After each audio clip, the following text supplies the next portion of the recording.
Pinagpapawisan si Sandra habang hawak ang pangatlong pregnancy kit.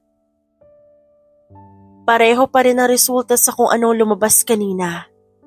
2 linya. Napamura siya sa isip. Nanginginig ang mga kamay niya habang pilit na igagaslight ang sarili na baka nagkamali lang nga. Ngunit paanong gaslight kung pangatlong subok na? Kumatok sa pintuan niya ang kanyang best friend na si Britney. Kanina pa rin yung nag-aalala sa kalagayan niya sa loob. Dahil kanina pa rin siya hindi umiimik. Bes, ayos ka lang? Ano na ang result? Tanong nito sa labas ng banyo. Napalunok siya agad dahil hindi niya alam ang isasagot. Pangatlong pregnancy kit na ito. Paano siya magsisinungaling? But still, alam niyang karapatan pa rin ng best friend niyang malaman kung anong nangyayari sa kanya. Ito lang din ang naging sandalan niya sa mga panahong walang-wala siya. Huminga siya ng malalim saka bumuga ng hininga. Binuksan niya ang pinto ng banyo at lumabas. Hawak-hawak niya ang 3 pregnancy kit na halos lahat ay positive ang result. She was hesitant to give it to Britney. Ngunit binigay niya ito agad nang hingi nito. Mabilis siyang umupo sa kama at hinintay ang reaksyon ni Britney. Sa una wala pa, ngunit kalaunan, napalitan nito ng pagkagulat. Positive? Positive ka bakla! Tila masaya pa ang himig nito. Naguguluhan si Sandra sa mga sandaling yon. At parang masaya ka pa. Tarantada! Magiging ninang na ako, no? Ha? Ikinasaya mo sa pagiging ninang mo? Oo, na sinong hindi? Blessing yan. Sa isip-isip naman ni Sandra, sana ganun din ang kanyang mindset. Ngunit hindi. Nag-aalala siya kung paano sasabihin sa kanyang mga magulang ang tungkol sa pagdadalang tao niya. Paano ko sasabihin kila mom ito? Nag-aalala niyang tanong sa kaibigan. Umaasang may mapapulot siyang payo. Ngunit base sa ekspresyon nito, tila parang wala rin tong alam kung paano. Bakla ka kasi. Ba't di mo nagawang i-check kung gumamit ba kayo ng proteksyon? Alam ko namang masarap ang tawag ng laman pero gaga ka. Think before be entered sana, diba? Sa sinabi ng kaibigan niya, hindi niya alam ang tunay na mararamdaman. Malungkot siya ngunit nababawi ang kalungkutan niya sa biro ng kaibigan. Humagalpak na lamang siya ng tawa. Alam niyang sinusubukan lang siyang patawanin nito and she appreciated it. Kumalma ng bahagya ang kanyang pusong naghuhuramentado. Huminga siya ng malalim, sabay bugas sa kawalan. Hindi ko rin alam kung paano talaga. This is the first time I'm going to bear a child. Ni hindi ko rin kilala ang ama ng dinadala ko. We were so drunk that we forget to check if we use protection. Kasalanan ko din. Tumabi sa kanya ang kaibigan at hinawakan ng mga kamay niya. Alam kong hindi madali, sis. But mind you, may business ako. Kung itatakwal ka ng magulang mo, nandito ako at handang sumalo sa'yo. At kung di pa man makita agad ang ama ng baby na yan, edi ako muna pansamantala magiging ama niya. The mommy daddy ang atake ko, bakla. Pasimple namang ngumiti ang babae. She's so glad na narito sa kondo niya ang best friend niya. Noong una kasi, hindi dapat siya magpapasama dahil kaya naman niyang mag-isa. Pero taliwas naman ang kanyang ginawa.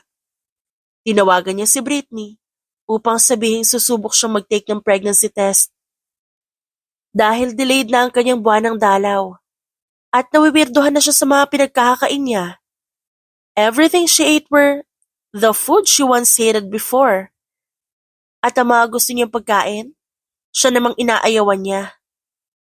Hindi nagtagal, umuwi muna siya sa kanila. Kahit pa man na may naiisip siya mga posibleng senaryo kapag sinabi niya ang patungkol sa dinadala niya, mas mabuti pa rin may nasasabi siya sa magulang niya. Ang mansyon ng mga Melvar ay tahimik sa umaga. Ang kanyang mga magulang ay nagtatrabaho sa kanilang kumpanya. Kahit pa man na mag-isa lang siya, tila pinagpapawisan siya. Nagulantang lamang siya na bigla siyang salubungin ng kanilang yaya. Ay, narito ka pala, ma'am. Salubong sa kanya ng mayordoma. Kinuha nito ang dala niyang backpack na may lamang konti niyang gamit. Ay, gusto mo po bang ipagluto ng merienda kita? May mga bagong pitas na mga orange sa kusina. Makakagawa ako ng orange juice. Sa salitang orange juice, tila hindi maiwasang maduwal ni Sandra. Walang pag-aalinlangan siyang nagtungo sa lababo ng kusina at doon dumuwal. Sumunod din ang kanyang yaya at nag-aalala. Madam, ayos lang po kayo? Tanong nito, sabay hagod sa likuran niya. Itinukod naman din ni Sandra ang kanyang siko sa gilid ng sink. Nasusuka pa rin siya kaya wala siyang planong umalis agad. But she didn't forget the maid's question.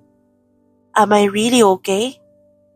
Sa isip-isip ng dalaga, wala na siyang ibang pinag-aalala kung paano ibubulgar sa kanyang mga magulang ang patungkol sa kanyang nasa sinapupunan.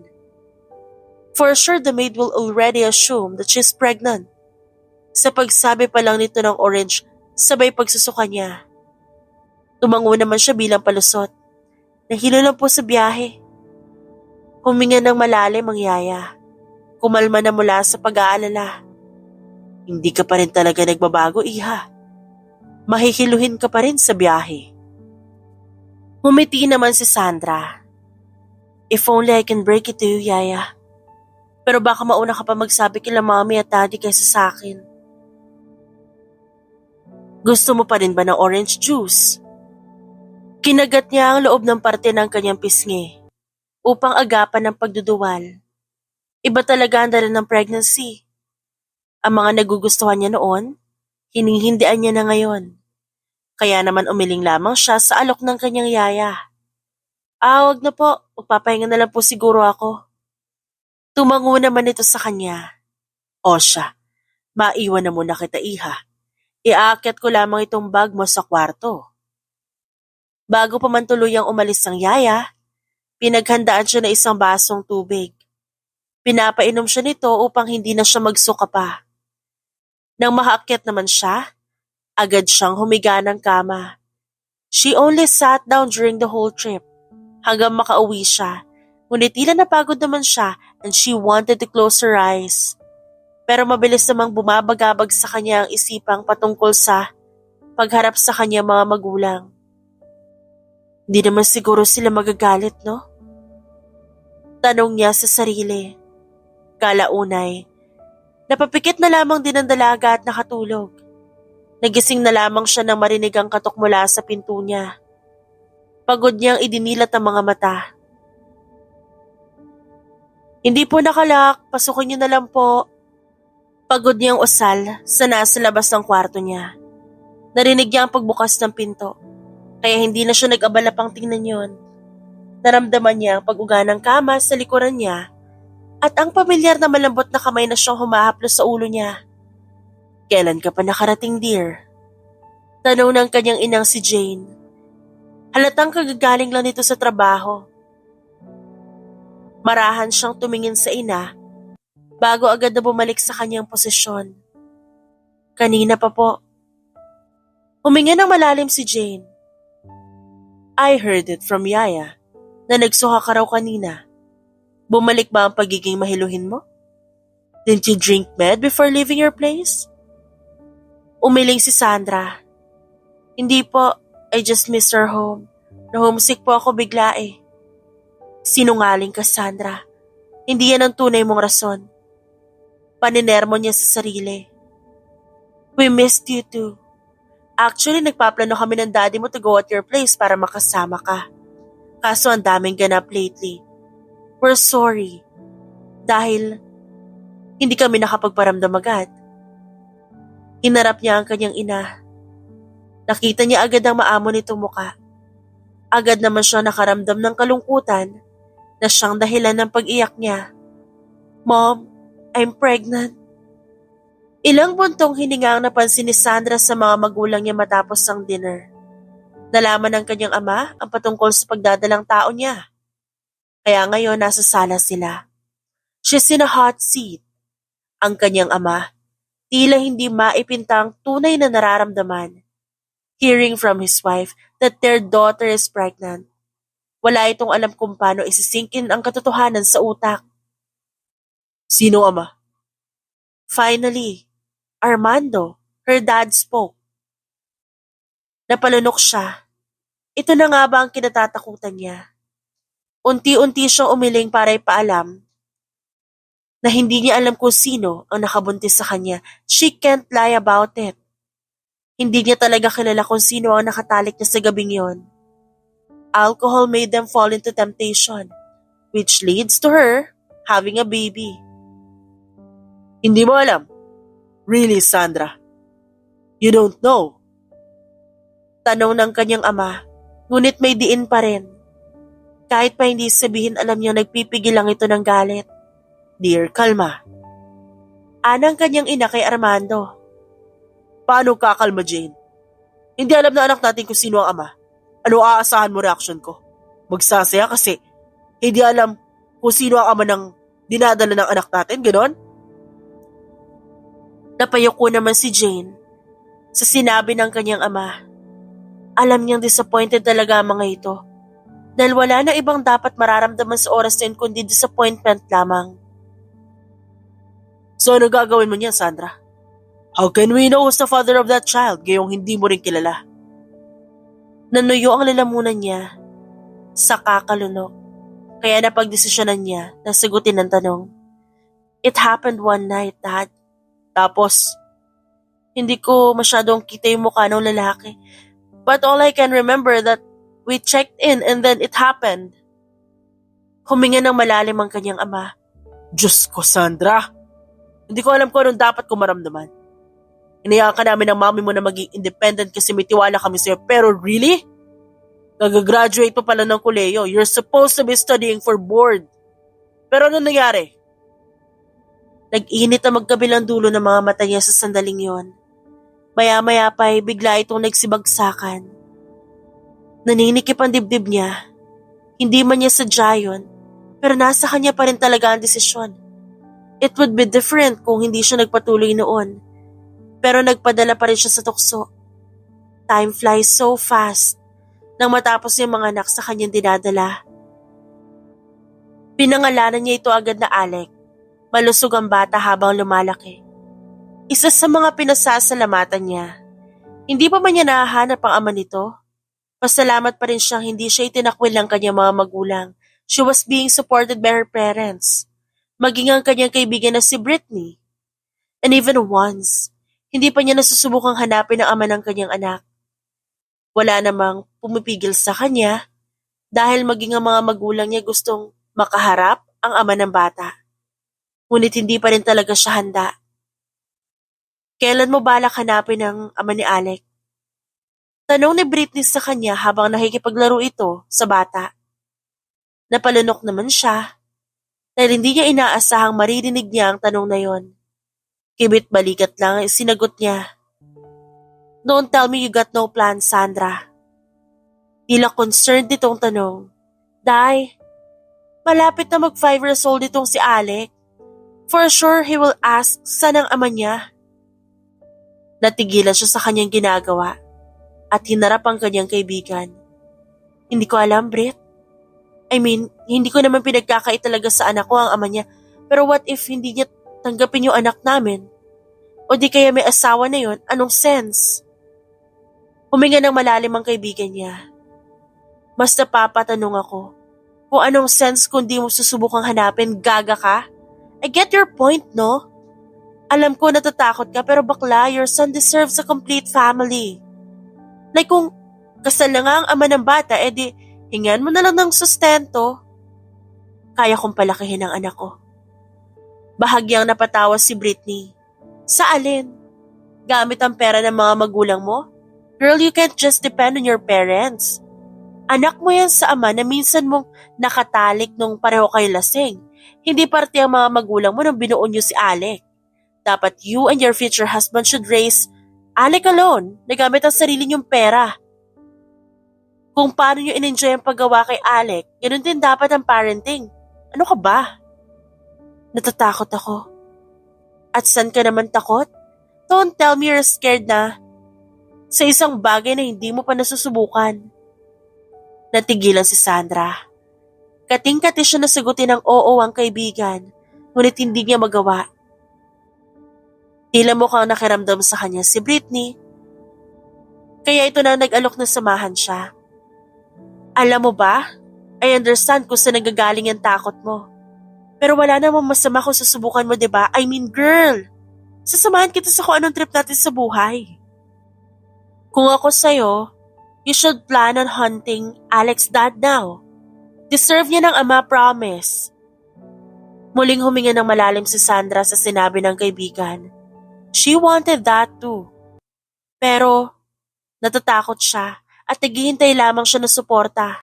Kaya naman nang sumapit ang kinabukasan, iniwan ni Sandra ang kanyang anak sa tagabantay nito. Habang nasa sasakyan sila ni Britney, hindi pa rin siya makapaniwalang hahanapin niya ang ama ng kanyang anak.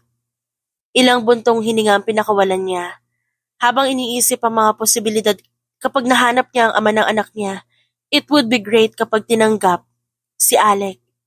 Pero kung hindi, ayos na rin. Saan tayo magsisimula? Nagtataka niyang tanong kay Britney.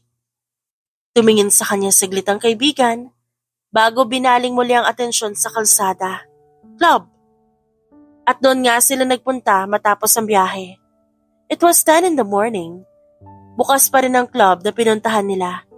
Ngunit na makapasok sila, tila wala na masyadong tao maliban sa mga staff na kasalukuyang naglilinis doon. May music pero hindi naman ganun kalakas. Sakto lang para marinig ng 10 tao na nasa loob ng lugar. Hi!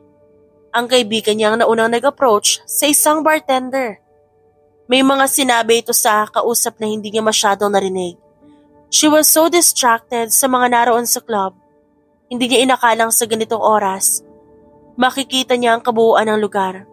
It was blue, as if a man owned it, mixing it with a touch of modern designs. Hindi nakakasakit sa mata. Saka lang din niya nalaman na tapos na si Britney at ang barista sa pag-uusap nang maramdaman niya ang dalaga sa likuran niya. Kaya naman hinarap niya ito. Lugi pa rin. May CCTV nga pero hindi naman daw masyadong clear sa mga sandaling yon dahil masyado madilim. Hindi pa nakatulong ang neon lights. But we're glad that even at that year, naroon pa rin sa kanila ang record. Dapat disregard na sana yun pero hindi. So are we allowed to see it?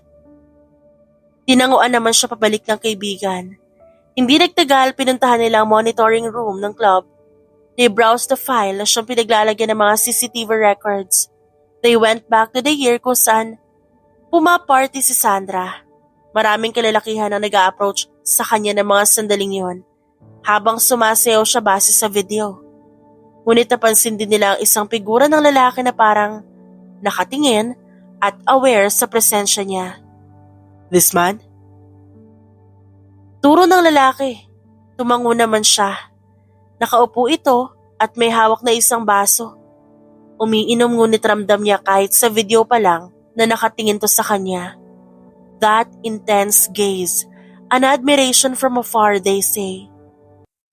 May ibang clip or angle during this time? Umalis ang lalaking operator sa file na yon at hinanap ang karugtong. Hindi pa rin nila kita ang mukha nito dahil nasisilawan ng neon lights at kadiliman. Sandra gritted her teeth. Wala siyang alam kung anong kasunod kaya napatingin na lamang siya sa kanyang kaibigan. Matapos noon, kanya nang tinanong ang mga staff.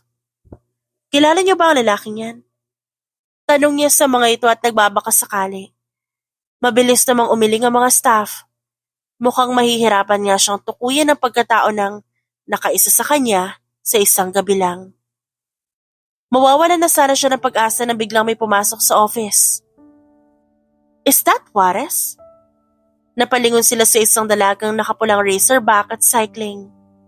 Basa ang buhok nito at kabababa lang. Why are you guys checking him out? Anong meron? May atraso siya? Tila napatingin naman si Sandra at Britney sa isa't isa. nang tanungin sila ng kapapasok na dalaga. Do you know him? Kuryosong tanong ni Sandra at dahan-dahan itong tumango. Yeah, sometimes. Siya yung nagiging kliyente ko, mabait yan. Bakit, may ginawa ba siyang mali sa inyo? Tila hindi naman makaisip si Sandra ng isasagot. Deep inside, she could answer yes, ngunit tila nahihirapan siyang gawin yon. Nasa dulo na ng kanyang dila pero ayaw naman mag-participate ng bibig niya. Sa akin wala. Sa best friend ko meron. Tinira niya ng 3, ayun nabuntis, at may anak na sila ngayon. Tila hindi makapaniwala ang babae sa sinabi ng kaibigan. Walang kahit anong filter at direkta talaga kung makasagot. Sinamaan niya ito ng tingin, ngunit nagkibit balikat lamang ito. Narinig niya ang pagtawa ng dalagang kausap, kaya bumaling dito ang paningin niya. What? I'm sorry but knowing Juarez, he won't impregnate someone. Gumagamit yun ng condom kaya paano nabuntis ka? I mean, if you don't mind be asking lang? Huminga ng malalim si Sandra. Iyon din ang di ko alam. Mabilis na naging pangyayari. Sumingit naman agad si Britney. In short, sa pagkadala nila ng init, hindi nila na-check kung may protection ba sila o wala. Rekta pasok agad. Napasinghap si Sandra at hinarap ang kaibigan. Britney. Pinanlakihan niya ito ng mata. Nagkibit balikat si Britney na tila ba'y wala itong pakaalam sa sinabi. It's the truth. Napailing na lang ang babae.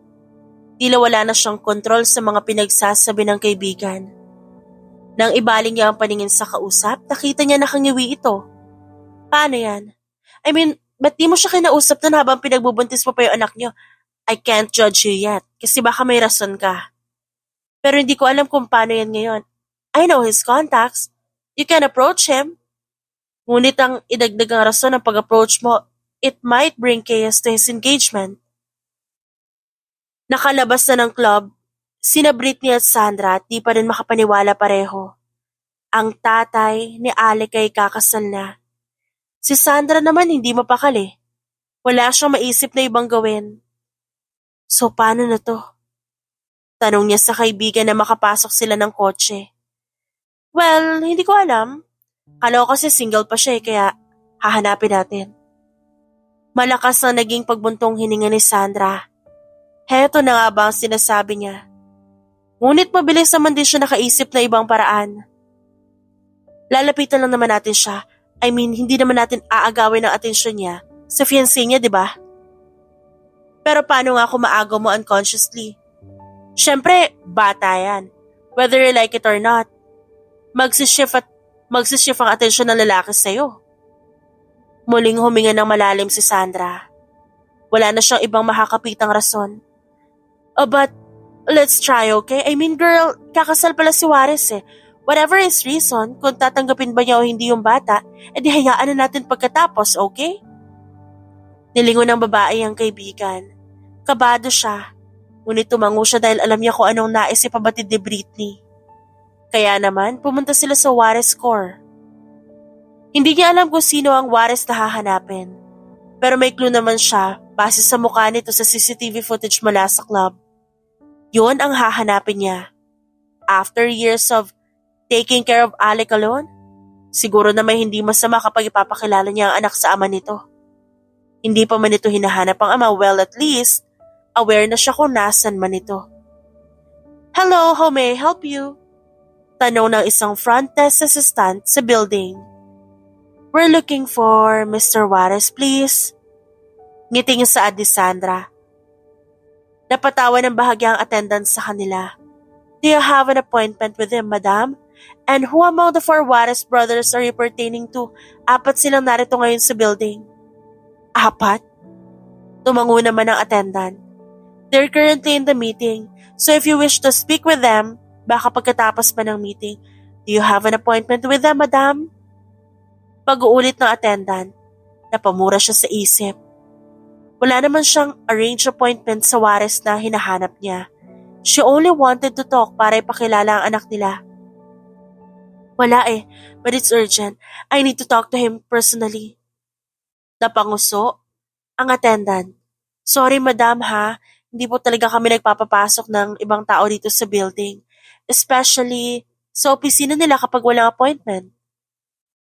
Pero kasi, I'm sorry po but I can't really grant your wish. Buntis ang kaibigan ko noon, okay? Binuntis siya ng lecheng boss mo. Sigaw ni Britney sa attendant. Tila nawawala na ng pasensya. So whether you like it or not, dapat i-coms mo sa boss mong patungkol sa anak ng kaibigan ko. Tila praning namang kumilos ang attendant at dali-daling pinindot ang mga numero sa telephone. Narinig niyang nakiusap pa ito sa kung sinong tinawagan na urgent at importante. Ramdam niyang natakot ito dahil sa biglaang pagiging agresibo ni Britney. Tinawagan ko na po yung nasa taas. Pwede po kayo maghintay sa lounge po. Tinuro nito ang couch mula sa di kalayuan kung nasan sila. Umikot ang mga mata ni Britney at mabilis na hinablot ang palapulsuhan ni Sandra. Hindi naman umangal pa ang babae at sumunod sa kaibigan. Knowing Britney, hindi talaga mahaba ang pasensya nito. Samantala, hindi naman makapaniwala si Leandro sa kanyang narinig. Katatapos nilang sa meeting, tila panibagong problema na naman na nakaabang sa kanya. You have a child? Tanong ni Kenan, ang kanyang kapatid. Kasalukuyan silang nasa opisina at may diskusyon patungkol dito. His secretary told him na naroon pa rin sa lounge sa ground floor ang nagsasabing may anak ito sa kanya. Di ko alam. Tila naguguluhan na rin si Leandro. Gumagamit ka naman ng protection kapag may ganyan, di ba? Ayusin mo yan, kuya. Kakasal ka na eh. Ani Fort, ang pangalawang kapatid niya. Tumango naman si Leandro. All the fucking time. Ba't ganyan, kuya? Tanong ni Allison, ang kanilang bunso. Hindi ko rin alam. Fuck. Sinabunutan ni Leandro ang sarili. Dahil hindi pa rin siya naliliwanagan sa kung anong nangyayari. Hanggang sa pinayuhan siya ng mga kapatid na kausapin ng babaeng may sabing may anak siya dito para maliwanagan siya. So you're saying na may anak ako sa'yo? Tanong niya sa babae ngayon ay nasa harapan niya. Naka-casual clothing lang ito. Medyo magulo ng konti ang buhok ngunit hindi nawawala ang kagandahang taglay.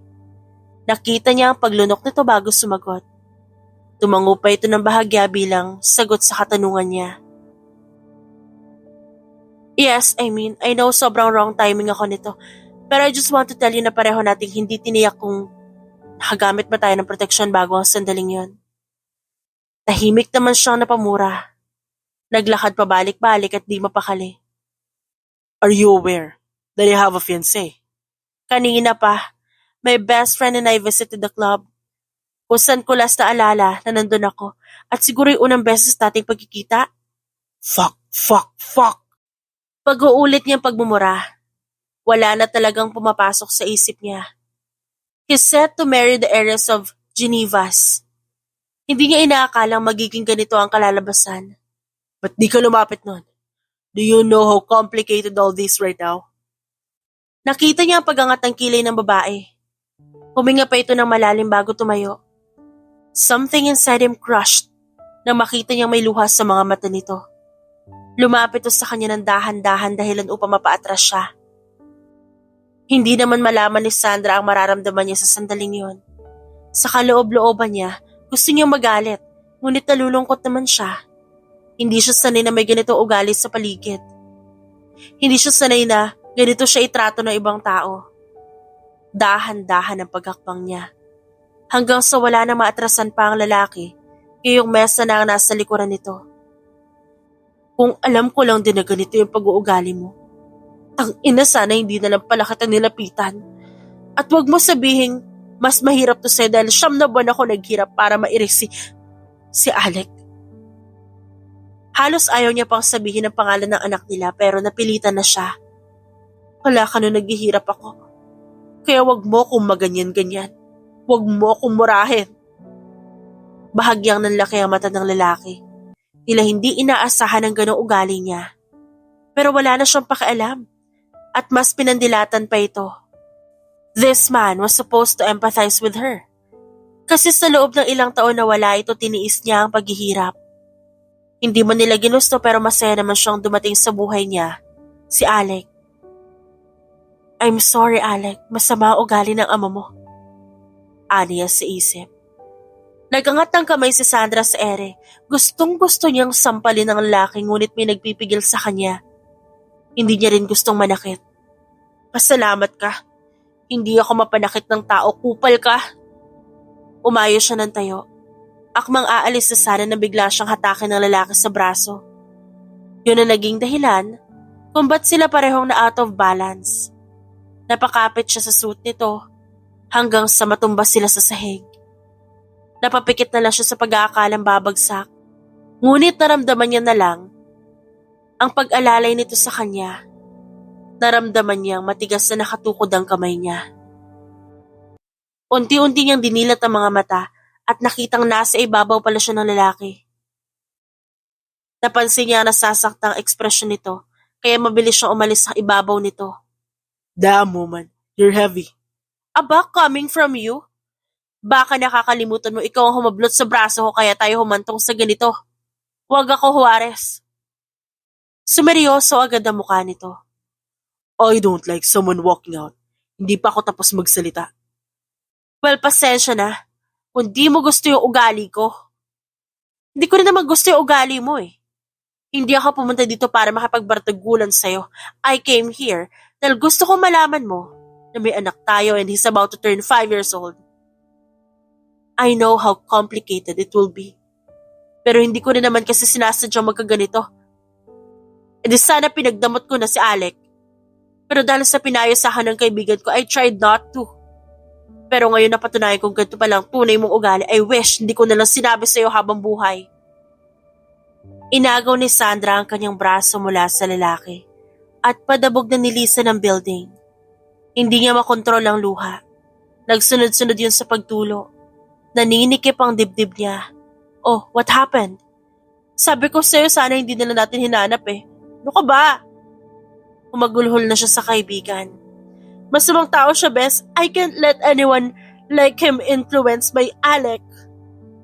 Nalungkot naman para sa kanya si Britney. Hindi nito inaasahan ganito pala magiging takbo ng senaryo nila ngayon. Pasensya ka na, Bes, kung pinilit pa kita. Pakikipagsimpatya ni Britney sa kanya. Mabilis naman siyang umiling. No, ako ay nagtulak na pumunta dito. I just thought he's built different. Pero hindi pala. Gaya rin lang siya na ibang lalaki, gago din siya. Kaya naman wala nang pag-aalinlangan pang umalis sina Britney at Sandra sa building na yon. Sandra promised herself na hindi niya hahayaang magtagpo ang landas nilang muli ng lalaki. It's better to raise Alec alone than having that man bilang gago nitong ama.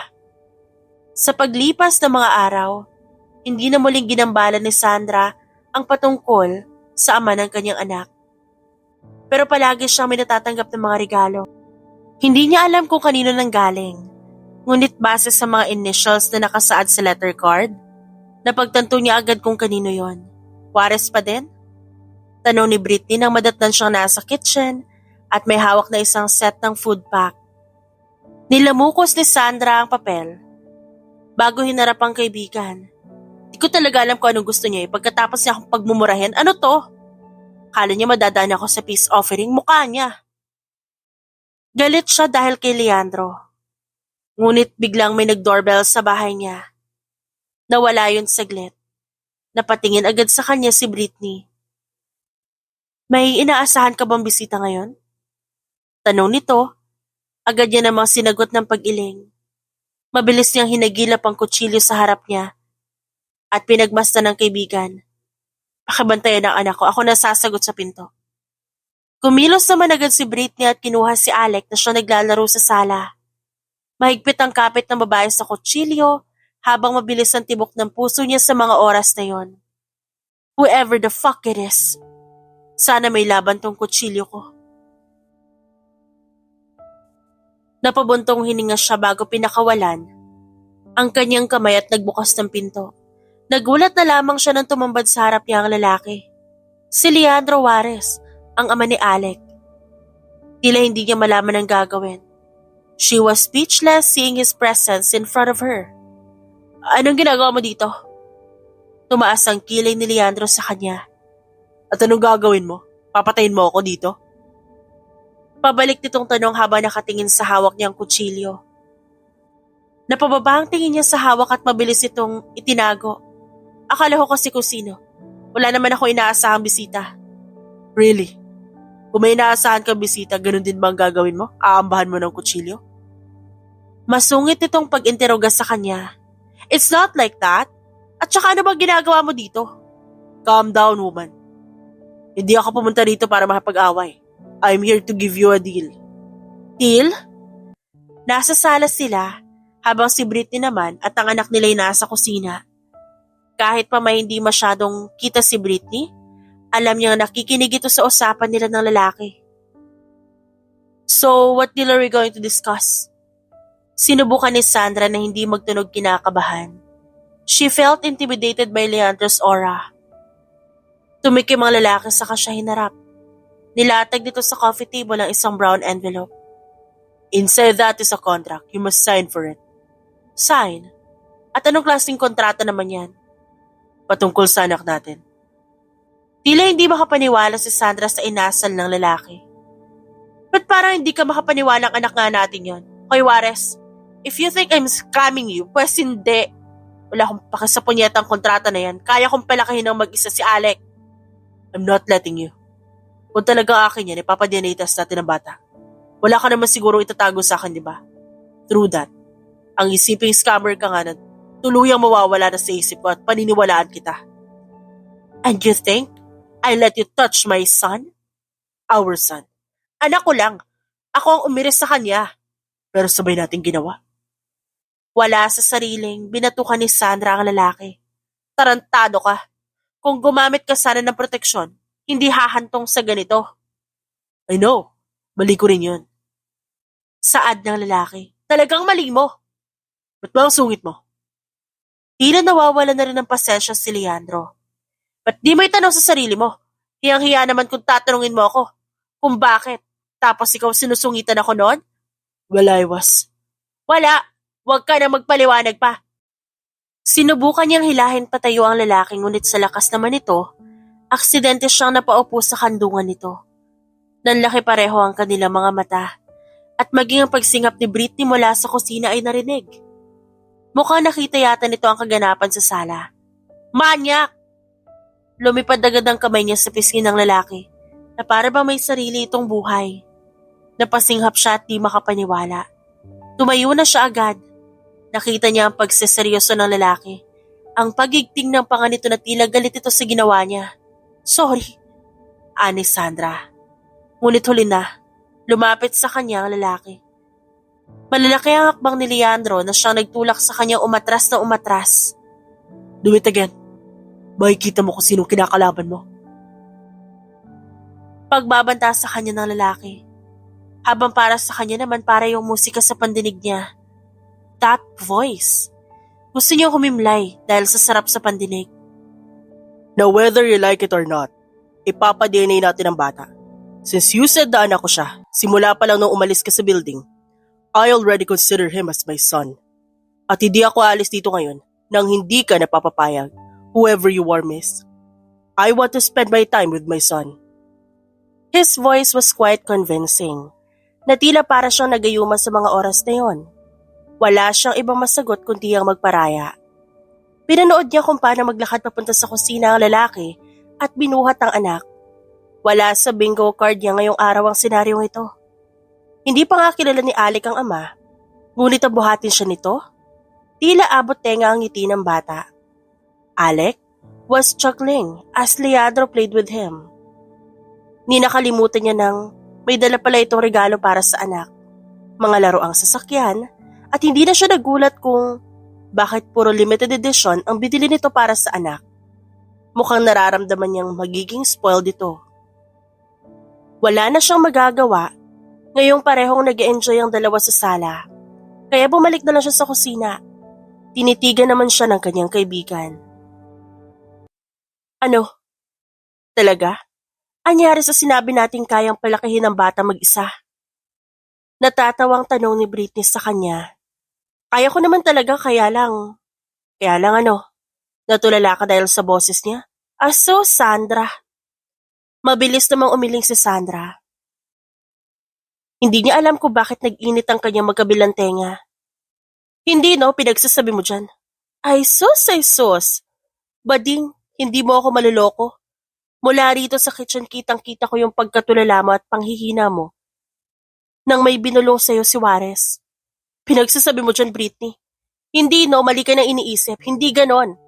I was left with no choice. Anak din naman niya yan, kaya parang wala ring sense para sa akin na ipagkait pa yon. Kung pananagutan niya ang anak namin, edi Shing. Kakasal nga, di ba? Pahay ko naman. Anak yung habol niya, di ba? Hindi naman ako. Inaka pa rin naman ni Alec. Inis naman niyang nilingon si Britney na ngayon nakangiti sa kanya. Isang ngiting mapang-asara. Alam mo, ang dami mong satsat. Bilisan na lang natin ang pagluluto siguro, no? Ngumiwi lang naman si Britney. Hanggang sa natapos na lang sila sa pagluluto at tila hindi pa rin tapos ang mag-ama sa paglalaro. Alec, pagtawag niya sa bata, lumingon agad dito sa kanya. Kain na tayo. Ngumiti agad ang bata at nag-angat ng dalawang kamay sa ere. Nagpapakuha na. Binuhat niya ito sabay halik sa pisngi. Kahit pa man din nasa loob lang sila ng bahay, para bang namimiss niya pa rin ang kanyang anak. Na para bang malayo ang pinaglaruan nito. Napansin niya ang pagtayo ng lalaki. Pinagpag nito ang suot sa katumingin sa kanya. I guess I'll leave now. It's dinner time. Ani Leandro. Bumuntong hininga naman si Sandra. Isn't it bad to let him go after playing with our son? Pinag-iisipan niya ang mga isasagot bago niya tuluyang sinagot ang lalaki. Why not stay? I mean, nakapaglaro ka na sa anak natin. So at least bago ka umalis, may laman yung tiyan mo. Nakita niya ang bahagyang paglunok ni Leandro. Is it okay? Ba't naman hindi? At sa kami niluto ako, kumain ka na rito. At nang mawala saglit yung pagod mo. Kanina mo pa kalaro si Alec. Baka napagod ka. Napangiwi ng konti ang lalaki. Di naman ako pagod. I enjoyed spending time with him. Okay then, di ka na, kain na tayo at baka malamigan pa yung pagkain. At sa buong durasyon ng kanilang pagkain sa hapag, tila wala ni isa umiimik. Nakatingin lamang ang lalaki sa anak na ngayon ay naeengganyo sa pagkain kung isinusubo dito. Maya-maya pa, hindi nakayanan ni Leandro. Natitigan si Sandra. Napapatanong siya sa sarili kung paano nakayanan ng babae ang pagtataguyod sa anak nila ng mag-isa. Para sa kanya, napakalakas ni Sandra. Days passed by. Simula nung gabing yon, now they're at the hospital waiting for the result. Nakatingin lamang ang lalaki sa babae na nakahalukip-kip. Tahimik lang ito sa tabi niya habang naghihintay. Sa mukha nito wala siya nakitang anumang kaba. It seems like she's confident with the result. Kung ilalabas na nga. Makalipas ang isang oras, pinapasok sila na isang nurse sa isang opisina. Doon ay nakita nila ang doktor na siya may hawak ng DNA test result. Mr. and Mrs. Juarez, this news could be the happiest news you two will be getting today. Napakulot naman ang noo si Sandra.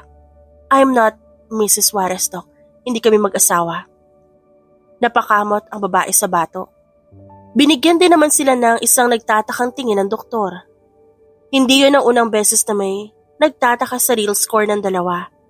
Marami nang nakapagsabing ang cute nilang tignan pareho, lalo na kapag magkasama, at lalo na't kasama ang anak nila. Tinignan ng doktor si Leandro na siya namang tinanguan niya. She's right, hindi ho kami. Napalunok naman ng doktor sa kumpirmasyon mula sa lalaki. It's probably the unexpected plot twist na nangyari para dito ngayon. Huminga pa ito ng malalim sa baybuga. Okay then, I just want to tell you that I got the results now. Kinuha ng doktor ang brown envelope sabay bukas. Mr. and Mrs.? Miss? Pagtatama pa ng doktor. Positive po ang result ng DNA test. Anak niyo po ang bata, sir. Napatulala si Leandro. Something inside him felt alive for some reason. Hindi niya yun inakala.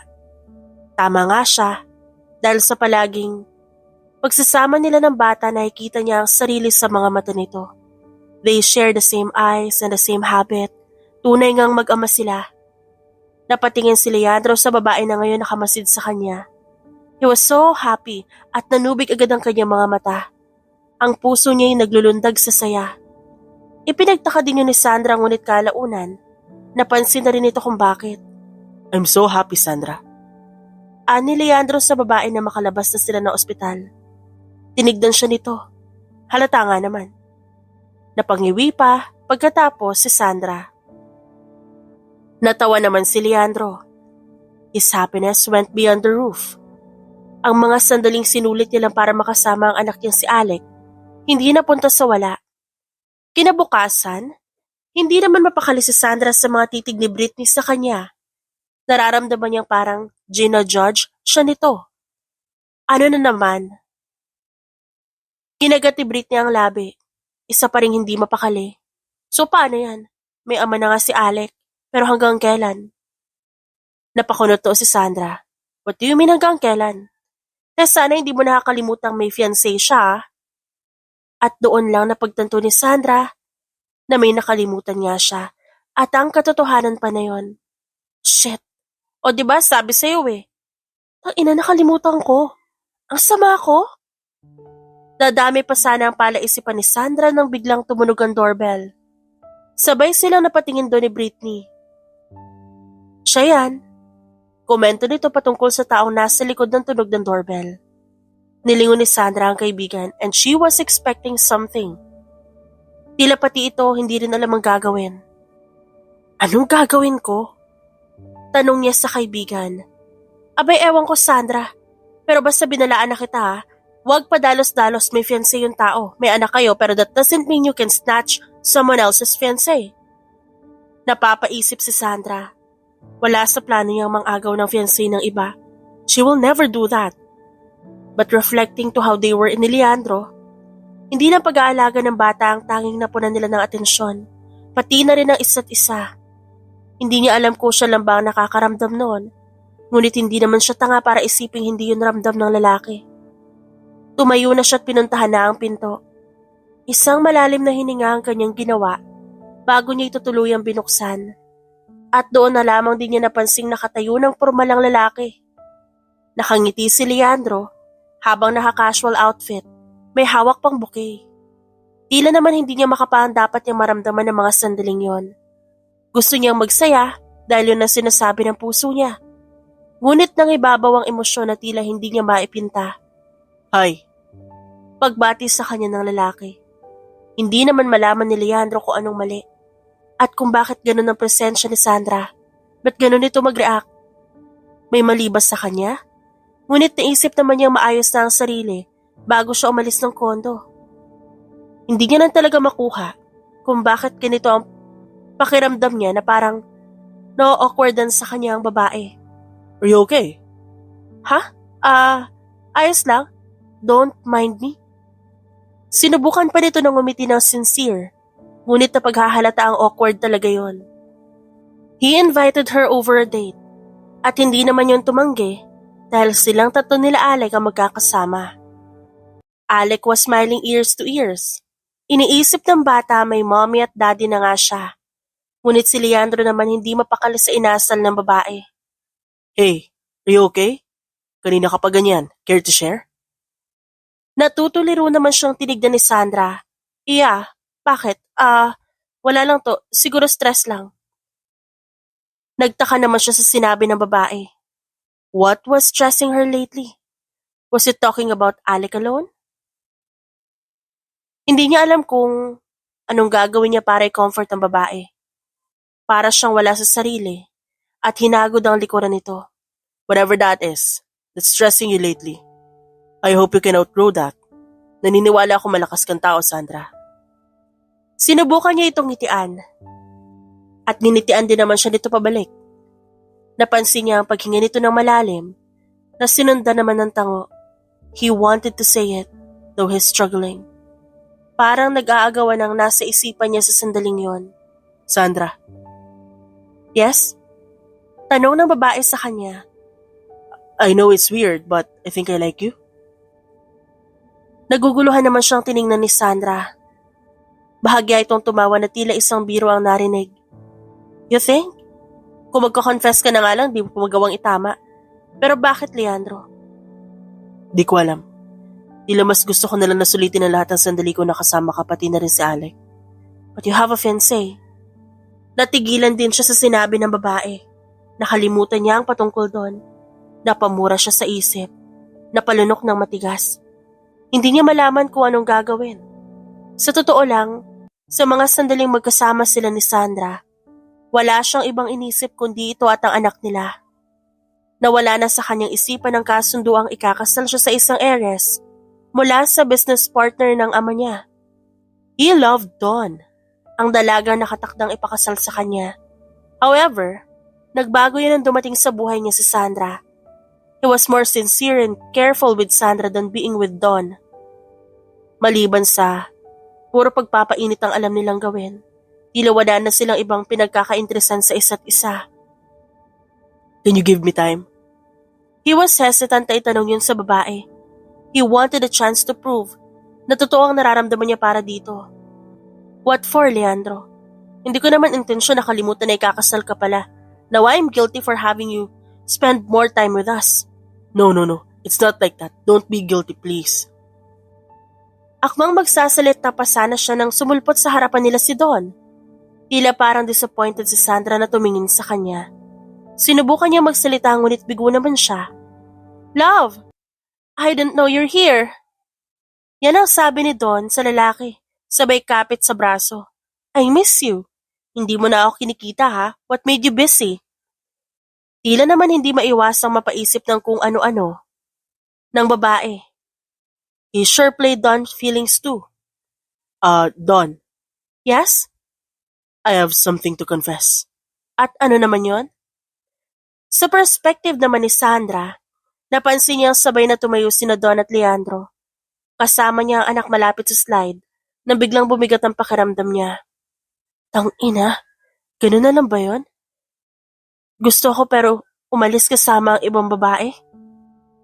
Tila hindi mawari ni Sandra ang mararamdaman, kaya imbis na mapaluha, umirap na lang siya. Wala rin namang saysay kung magpapaapekto siya dito. Wala sa sarili niyang kinargahang bata at naglakad palayo. Nilisan nila ang playground studio sa loob ng mall at pumunta sa aktual na park. Gusto ni Sandra na makalanghap ng hangin, kahit pa may alam siyang may halong polusyon na yon. Gusto niyang palamigin ang ulo. She was frustrated. Ngunit di niya magawang umiyak dahil alam niya maapektuhan si Alec kapag nakita nito yon. If she can remember it right, nung umiyak siya sa kada birthday nito, umiiyak din si Alec. Her son's feelings were linked to her, ang rason kung ba't ayaw niyang ulitin ang pag-iyak. Ilang mga buntong hininga ang pinakawalan niya, habang tinatanaw si Alec na nag-e-enjoy sa swing. She liked seeing him smile. Kasiyahan na rin ang kasiyahan ng anak niya, ngunit sa sandaling yon tila hindi niya alam kung bakit. May pumipigil sa kanya na maging masaya. It's not that long when she heard some familiar voice. Nagsusumigaw ito at wala siyang ibang naririnig na pangalan, kundi ang sa kanya at sa anak niya. Sandra! Alec! Paulit-ulit itong sigaw sa kalamang napatigil na magtagpo ang kanilang mga mata. Ang kaninang nakita niya nag-aalalang mga mata, napalitan ng ginhawa. Nakita niyang napahinga ito ng maluwag. Patakbong lumapit sa kanya si Leandro at niyakap siya. Nang marinig niya ang nanginginig na boses nito at tila umiiyak, dun din siya napaiyak. Kala ko iniwan niya na ako. Ang ina Sandra. Natakot ako na bigla nang hindi kayo makita ni Alec. Mas sumigpit palalo ang yakap nito sa kanya. Akala ko iniwan mo rin kami para sa isang babae. Kilala ko yung kausap mo. That was your fiancé, right? Hindi ako nagkamali. Umiling si Leandro. No, it's not like that. Nag-usap lang kami nun. I told her about you and her son. Wala na rin akong plano ipagpatuloy ang kasal namin. Dahil may gusto ako makasama sa habang buhay. Ikaw na ikaw yon, Sandra. I know, our meetups aren't perfect. Simula na nagkita tayo sa club, patungo sa muli nating pagkikita. Ngunit na magkita tayo ulit, ang pinakagusto ko nangyari sa akin, kayo ni Alec. I am not perfect, pero gusto kong subukan. Hinawakan ng lalaki ang magkabilang pisngi niya. God knows that before I sleep, kayo ni Alec ang palagi kong pinagdarasal, hoping that one day, Makakasama ko na kayo sa tabi ko na walang ibang iisipin. May isip man natin na paparating na pagsubok sa buhay. Pero magkasabay naman nating haharapin, di ba? Leandro's voice seems begging. Nakita rin ni Sandra na wala na ibang nasa mata nito kundi ang pagkasinsero. Remembering his eyes na magkita sila ulit, iba yung dating. Unti-unting naglalapit ang kanilang muka. They wanted to do this before, ngunit pareho nilang pinipigilan ng sarili, thinking that it's not the right time. At ngayong unti-unting naglalapit ang kanilang labi, wala nang ibang inisip si Sandra at Leandro kundi, bahala na. Wala na silang pag-aalinlangan. Tinuloy ang nais nilang gawin and they kissed like a married couple. Tila lumiwanag naman ang araw ng dapit hapon. Tila nasiyahan din gaya ng puso nila and their kiss lasted for almost a minute. Natawan na lamang sila pareho nang kumalas sila sa isa't isa. Wala sa sariling natampal ni Sandra ang braso ng lalaki. Munti ko pa nakalimutan na sa public place tayo. Ako din. Napansin din naman nila ang bahagyang pagtawa ng kanilang anak. Tila tuwang-tuwa ito sa nasaksihan. Bata pa man ito kung mag-isip, ngunit alam nilang walang ibang kahulugan ang ginawa nila kundi purong kasiyahan lang. Ilang linggo lamang, nasa iisang bahay na sila. Binili ito ni Leandro dahil gusto nitong kapag uuwi ito mula trabaho, ang pamilya niya ang bubungad sa kanya. Si Sandra naman mas naging aktibo sa bagong bahay nila. Sa unang yapak niya pa lang doon, wala na siyang ibang ginawa kundi mag-isip kung anong gagawin niya maliban sa alagaan si Alec. Nag-isip din sila mag-hire ng nanny para sa bata. Pero pareho nilang tinanggihan yon. As much as they can, pupunan nila ang atensyon ng anak na kailangan. Gusto nila makita si Alec na lumalaki na puno ng pagmamahal mula sa kanila. Nakatulog na si Alec nang nasa sala sila pareho. Dim na ang lights at pareho silang dalawa na umiinom ng wine. Ramdam naman ng lalaki ang buntong hininga niya, kaya hindi nito maiwasang magtanong pa. Tell me, what's on your mind, sweetheart? Kanina ko pa napapansin yun may malalim ka iniisip. Napalingon siya dito. Wala naman. Talaga? Parang iba yung pinaparating ng buntong hininga mo Parang hindi. Napatawa si Sandra. Okay, fine. Napapaisip lang din kasi ako. Na alin? Paano mo napapayag ang ama mo na hindi pa kasalan si Don? Talagang yun ang iniisip mo sa mga oras na to? Oo naman. I wondered what made your dad let you be with me right now. Siyempre sinabi ko may anak ako sa'yo, na mahal ko kayo pareho. Nasabi ko rin ayaw ko malayo sa inyo. Alam ko nung una pa lang, hindi ako makapaniwala na may anak ako. Pero ngayon, I believe it. May ebidensya na Ayan si Alec. I told him that I'll be marrying the most confident girl I've ever met. Talaga ba?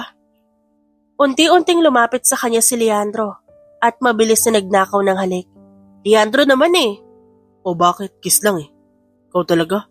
Pinagdadamot mo pa? Parang bata kung magpaut ang lalaki kaya hindi niya maiwasang matawa. Wala siyang nagawa kundi mahulog sa patibong nito. She kissed him passionately. Sinuklian naman niya yon. At maliban sa kaya niyang alagaan si Alec, nang sila lang, kaya hindi na sila nag-hire ng nanny. Gusto rin nilang masolo ang bahay na ito sa ganitong paraan.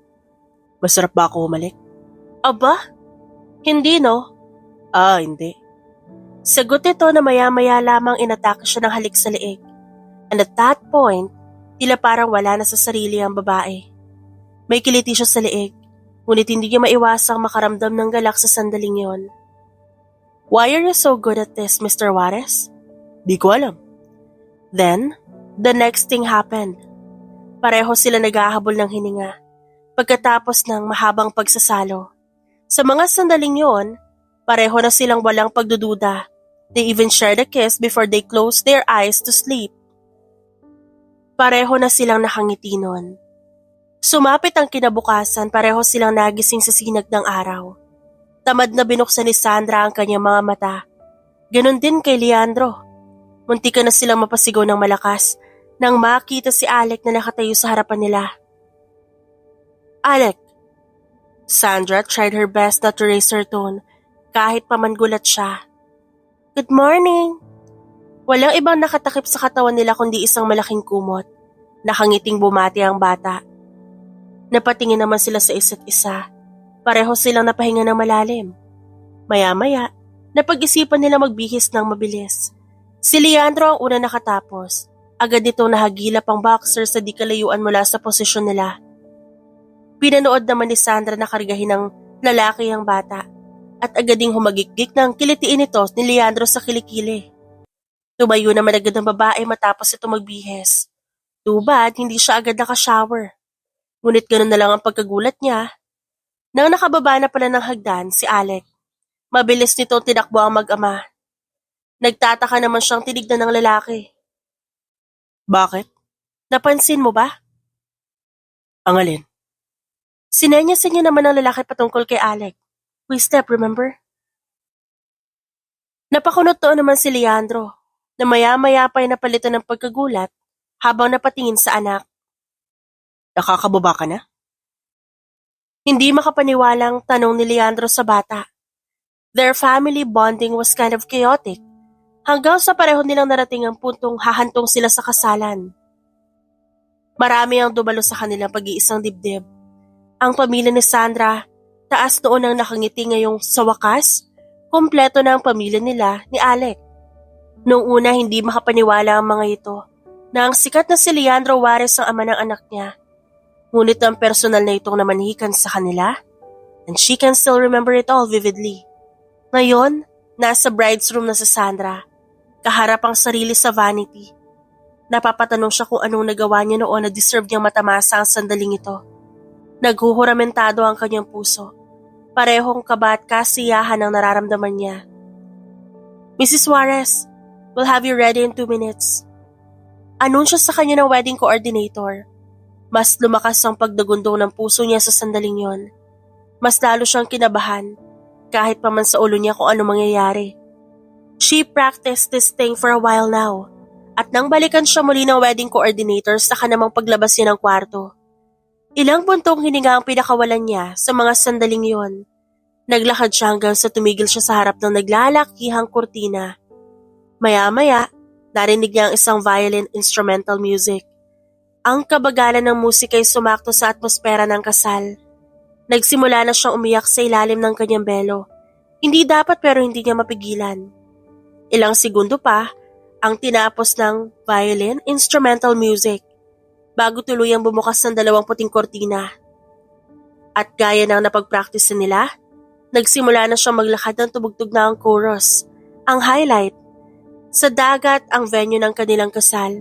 Kaya lahat ng bisita namamangha dahil parang isang magical ang kabuuan ng kasal dahil sa sunset vibe nito. Marahan siyang naglakad nang hindi inaalis ang tingin sa magiging asawa.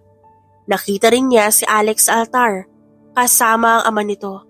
Magkahawak pa ang kamay ng mga ito. Ngayon, hindi niya na matigil ang pag-iyak and the guests found her adorable.